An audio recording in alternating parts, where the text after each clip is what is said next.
So my review of James Gunn's Suicide Squad wrestled some feathers, because I thought the movie was okay. And just because I think that it's okay, that doesn't mean that I think it's a bad movie. But after reading the comments, I decided to rewatch the movie. Then I rewatched my review. Then I realized I was right. First off, fuck the songs and the shit you say. This my wife, but at least I got a bitch you gave. Why you boy me right?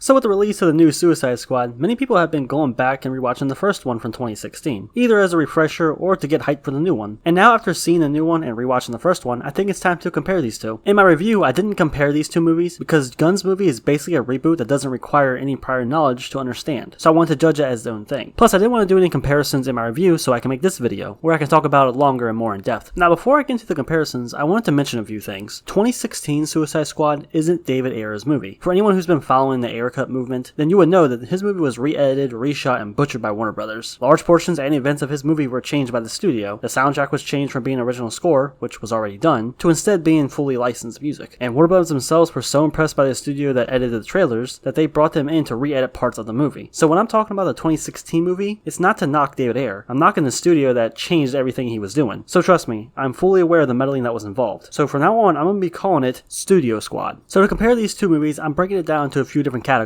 and we're going to see how each one fares. We got characters, story, action, visuals, and soundtrack. And I'm pretty certain this goes without saying, but I might as well say it anyway. Of course, this is all just my opinion. You could think completely differently. So with that out of the way, let's go ahead and get started. I just popped a bean and I'm on a helicopter. Hey. So without a doubt, the Suicide Squad has a way bigger cast of characters than Studio Squad, but most of them actually don't matter. Instead, the main group is 7 characters. The other team is there to die within the first 10 minutes, so we're not really going to talk about them. And Studio Squad has a group of 8 characters. Now even though both movies have a decent sized group of characters, only a few of them are the main focuses and get the most amount of backstory. In Studio Squad, Deadshot and Harley had the most attention and received the most amount of backstory, with a few other characters getting either a flashback or a few lines of dialogue about them. Although we do learn a little bit more about Diablo towards the end, and also Flag is given a simple motivation and basic backstory. He's a really good soldier who wants to save his girlfriend. In the Suicide Squad, Bloodsport, Harley, and Ratcatcher are given the most attention and backstory, with Polka Dot Man and Peacemaker getting attention and characterization as the movie went on. And also this time, Flag is more likable and doesn't feel like a generic angry soldier. And King Shark is a shark. I will say, when it comes to balancing the characters in the team and making them feel useful, the Suicide Squad does a better job. Everyone gets their little moments to shine, but we also do learn stuff about them as the movie progresses, and it doesn't feel like anyone's getting ignored. In Studio Squad, each character also gets their moments, but most of the squad is barely developed.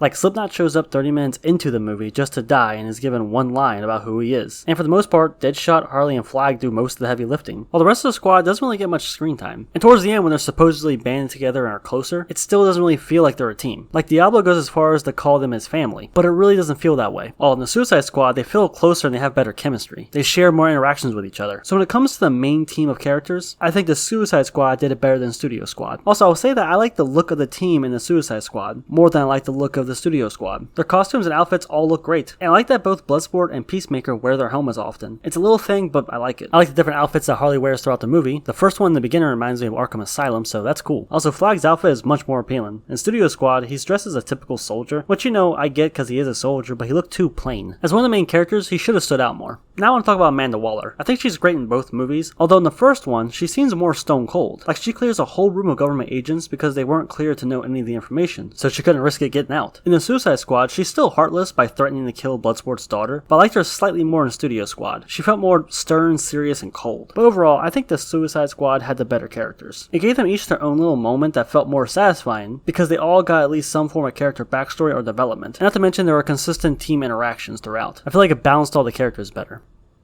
Remember when Rihanna had her titty out? Free the nipple, man. So the setup for these movies are kind of the same, but the events, locations, and characters are very different. They're both about a ragtag group of villains being sent on a suicide mission, and they must pull together as a team to get the task done. And that's where the similarities end. Now I'm not going to go into extreme detail about the plots, because I assume you've seen the movies already, but here's a brief rundown. In Studio Squad, the team goes to Midway City to save and extract Amanda Waller because Enchantress and her brother have taken over the city and are building a weapon to attack the world with. The team saves Waller, but she gets captured by Enchantress's minions, so the team pulls together to take out Enchantress and stop her her weapon. In the Suicide Squad, the team is sent to an island to get into a secret facility to destroy information related to Project Starfish. Along the way, they save Flag and reunite with Harley Quinn. After destroying the building, Starro gets free and starts taking over the city, so the team bands together to stop him. I prefer the Suicide Squad story over Studio Squad. I feel like it didn't lose momentum. It did get slow in a few parts, but I wasn't bored and things stayed interesting enough to keep me invested. In Studio Squad, the first 40 to 50 minutes are interesting, but then the movie starts to feel like a drag and becomes less interesting as it goes. Not long after they get to the city, I feel like things start to drag and become less interesting. There were a few cool moments, but I started to become less interested and entertained. So for the story, it's going to the Suicide Squad. I just wanna fuck Michelle Obama. Hey. Next up are the visuals. This is basically the overall look of the movie and what kind of style and feel they were going for. Studio Squad is a weird case because the first 20 to 30 minutes have these bright color effects as well as this frantic editing style that like speeds up scenes and zooms in and out of them. This is mainly done in the flashback sections, but once the team gets together, this all just kind of stops happening. Instead, you get a more gritty look. There are washed out colors, giving it a similar aesthetic to BVS, but not as dark. I would prefer if the movie just picked one because by having both, I don't think it meshes well. The first act has all these flashy bright lights and colors, while the rest of the movie just doesn't, and instead sticks to a more gritty look. It's just a weird combination. I believe it's like this because the studio that edited the Bohemian Rhapsody trailer came in and re-edited part of the movie, I guess to spice it up, so that's why it feels so disjointed. Now, the Suicide Squad has very bright and vibrant colors, with some creative title sequences and shots that make it look like it came right out of a comic book, and some really creative moments like flowers coming out of people instead of blood. It's a very colorful movie and it's really pleasing to look at. The whole movie feels like this and overall is very well put together, and it keeps this consistent look throughout. So without a doubt, I prefer the Suicide Squad look over the Studio Squad. The mixture of frantic editing, bright colors in one part, and then a gritty washed out aesthetic in the next doesn't really mesh well for me personally. I would greatly prefer just one consistent style.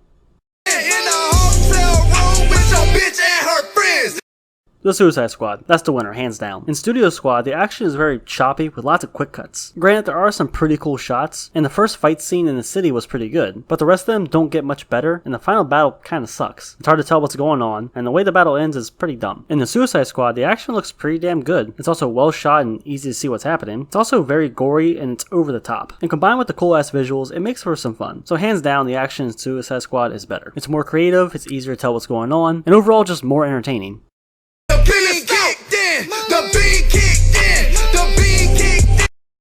Next up is the soundtrack. Each movie uses a majority of licensed songs, and like I said in my review of the Suicide Squad, I wasn't feeling most of the music, and I think a lot of the songs were forgettable, which is strange because usually Gunn chooses good music. After rewatching each movie, to my surprise, I found myself liking Studio Squad's soundtrack more. I think this has to do with the songs being more popular and me being more familiar with them. And this isn't to say that the music in the Suicide Squad was bad, I just think that most of the songs used weren't memorable. There are some great songs here by artists like Johnny Cash, but the rest I didn't care for and didn't leave an impact. Yeah, so for the soundtrack, I'll give it to Studio Squad. I just preferred it.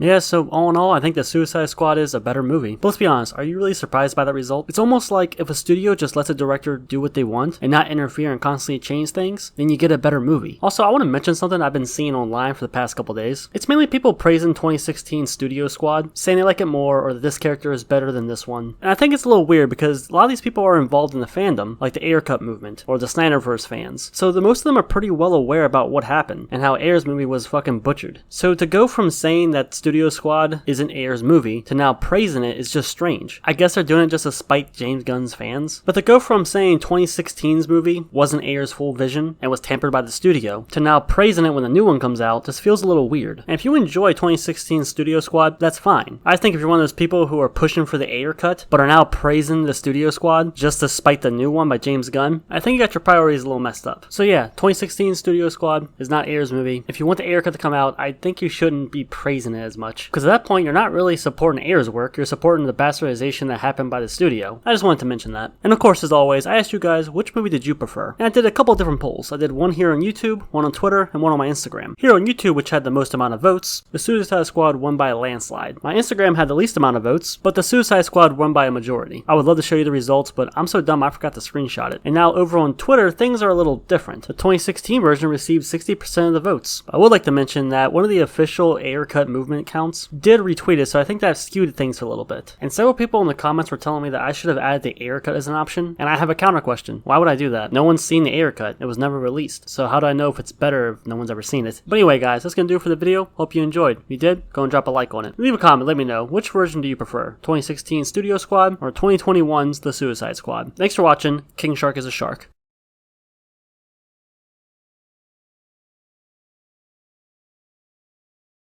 Is this technically racist?